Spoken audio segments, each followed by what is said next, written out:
Who wants to help me make Barack Obama a one-term president?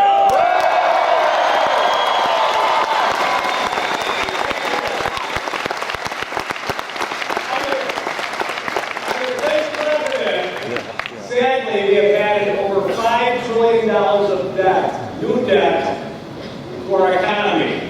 And sadly, this is what my kids and their grandkids and their grandkids are going to all have to pay back. Very sad. This is the same president who said if we passed the stimulus, he would get unemployment under 6%. Yeah, right.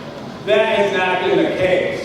And finally now, my friends, there are 4.3 million less Americans that have jobs than when Barack Obama took office on January 20th. I now have another question for you.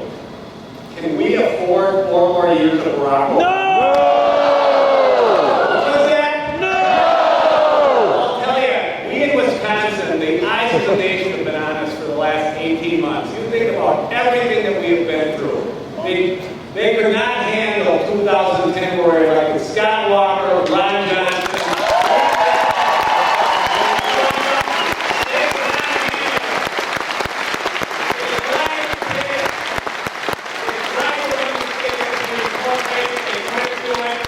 They tried to recall our wonderful senators. They could not do it. And then they tried to get back Governor Walker back in June. And I will tell you, it was an incredible pass. January of 2010, Republican activists, conservative friends all over the state made 4.5 million voter contacts, talking about the reforms, how they're working. We got our job done, we got our message across. But what I plead with you, my friends, in the next 22 days, it's only 22 days, it seems like about 22 months, but what we need to do is go to victory centers all over the state. We have 25 victory centers. There's one here in Waukesha. We have in the North Shore, Franklin, Waukesha, all over the state. We need you folks to get to the victory centers so we can identify Republican voters and get them to the poll. It's quite simple. Also, we need people to do door knocking. Makes a difference because you know what? On June 4th, the polls had the race between Governor Walker and Tom Barrett dead even, but it was the Republican ground game, the sleeping giant that got people going. So who's going to come out and work the next 22 days?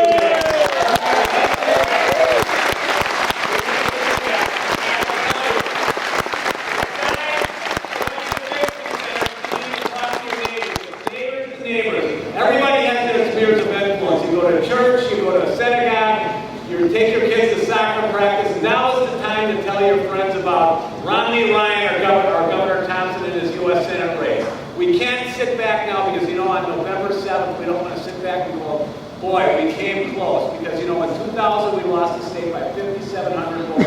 In 2004, we lost by about 11,000 votes. We need to do a little bit better job, my friends, but I know we can, and I know we will.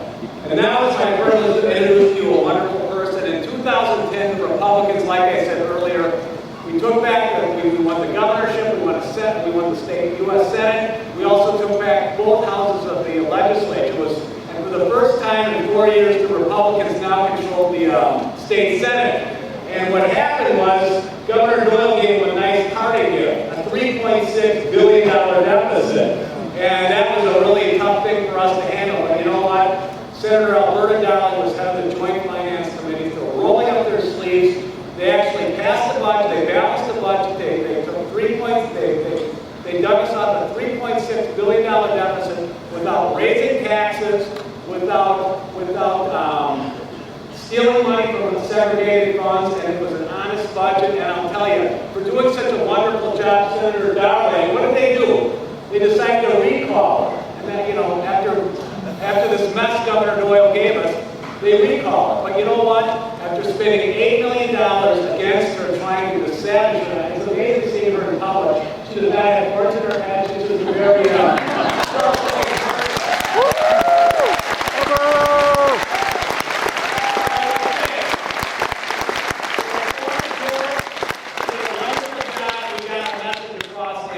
because of Alberta, we were able to keep the majority in the state Senate last year. So it's now my privilege to introduce to you my state senator and my good friend, State Senator Alberta.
So you had to put the accountant between that speech and Rebecca Kleefisch. That's a tough sale to be part of. The last time I was on this floor, I was actually some shocking to you. I was playing basketball. And that was a while ago, so over a decade ago. But one of the things I remember is I don't remember much about it. And that is because a lot of things have happened in life since then, through starting a business and raising a family and everything that's going on in the international situation. It doesn't seem as important to me now as it did then. But the only thing I can promise you of is that I was doing a lot of sitting on the bench. But here today, this is halftime. I know the Kleefisch talked about that, but essentially this is halftime. And there's nobody sitting on the bench in this game. We need everyone off the bench. You just heard Brad talk about the stakes of Wisconsin. Yeah. Let's put this all in context. 4 years ago, Barack Obama gave us a hope and a changed vision of what we look like today. So let's take a little walk around the world what today looks like. Europe is going bankrupt. The nations that can't make, instead of looking internally at ideas that work like capitalism, they look to their stronger neighbors and say, you need to bail us out. In Israel, never ever they felt so isolated, with the Muslim Brotherhood to their west gaining power, and Iran developing nuclear weapons to their east. You go to Asia, China on the rise, looking at America, saying, keep up your policies. You're heading in the wrong direction. Folks, this is just a high level glimpse of what the world looks like. Not to mention the hotspots are rising up every day. But don't worry, things are better here economically. We take care of it. Wrong. I'll tell you, as a CPA, I came back from Iraq, and I really gave some considerable thought. What's the greatest threat of our nation? What is our threat here? And I listened to guys like Paul Ryan, and I believe what he said, and I looked at the numbers. And here's our reality. Folks, see that clock over there? We are going bankrupt. And we don't need necessarily more Republicans in office. We need conservatives that execute conservative values. And folks, that's what you have in Paul Ryan and Mitt Romney, and that's going to move the White House.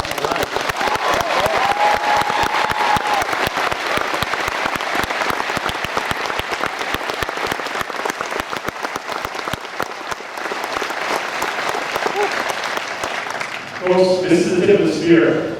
This is 2012, an election that's going to decide if we value liberty and freedom, if we're going to adopt a system like capitalism, which works to the best of our poor better than any social program, and you're in a swing state, and you're in Waukesha County. And that's why I talked to one person after another year that got up at 5 a.m. on a Monday morning with no coffee in their hand, fired up for this election. Folks, we want you to go off that bench. We want you to tell your neighbors and your friends the story that's going to redeem America, the story of Mitt Ryan, Paul Ryan, liberty, freedom. Tell that story. All right, guys.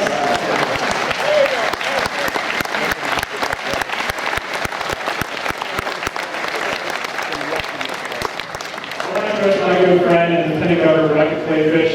Rebecca Kleefisch is someone that has been a great communicator for our team. She's seen us through so much in the Capitol, really in the Capitol, over this past term. We've been through a lot. And it's been an honor to work with her, and I know that she's going to do great things in the future as well for our conservative cause. Ladies and gentlemen, Rebecca Kleefisch.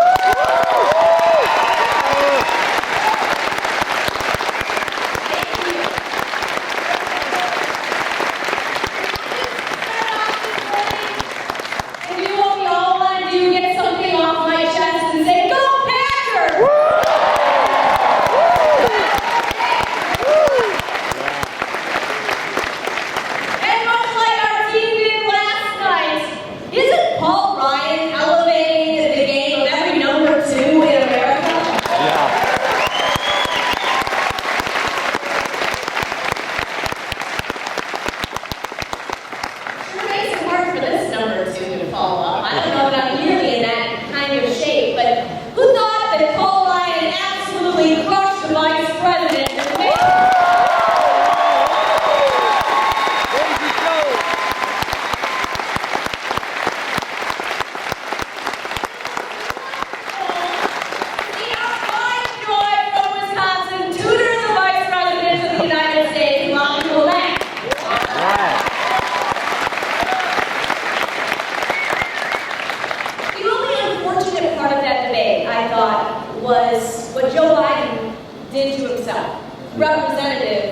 of that administration. Guys laughed at us when Paul Ryan wanted to talk about the threat of nuclear war in this world. Our vice president laughed. When Paul Ryan wanted to talk about 23 million Americans out of work, our vice president laughed.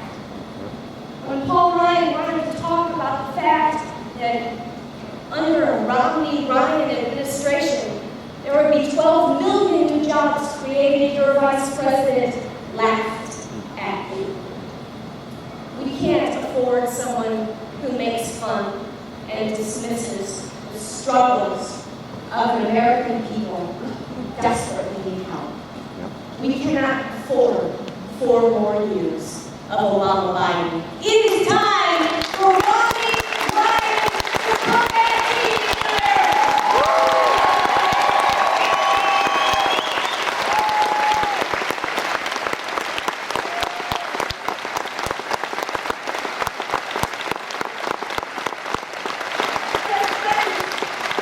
Governor Romney and Congressman Paul Ryan understand the struggles that we face right here in Wisconsin. They understand that I have a friend, Jerry, who prays every day that his granddaughter gets better from her back surgery. I have a friend, Ginny, who has suffered the loss of a child and still has a hope of raising up the American dream in her heart. I have a friend, Corey, who works at Associated Bank. Every single day he hopes that he is able to give a loan to the next small business success story in this state. Paul Ryan and Mitt Romney, they have these friends too. And they will not accept laughter, and they will not accept failure. What they will accept is an America that is exceptional and deserving of the support of all the freedom-loving people of Jesus Christ.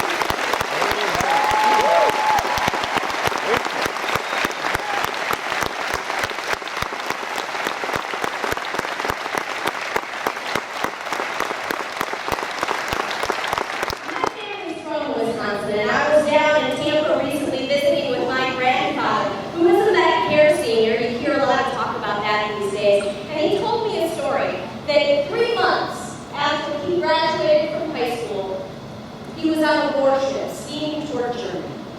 Just 3 months. He was going to be a peacekeeper to assure that World War II would never eclipse the hopes of a world who had finally found peace.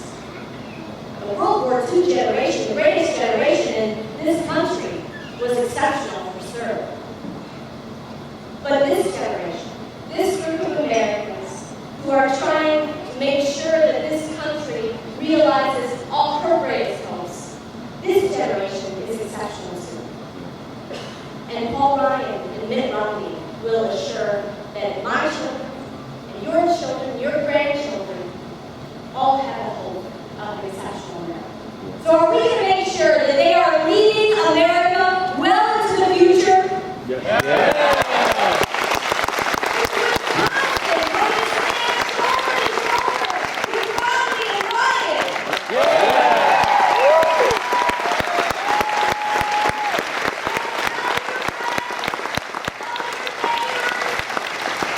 Tell the people behind you in church and in front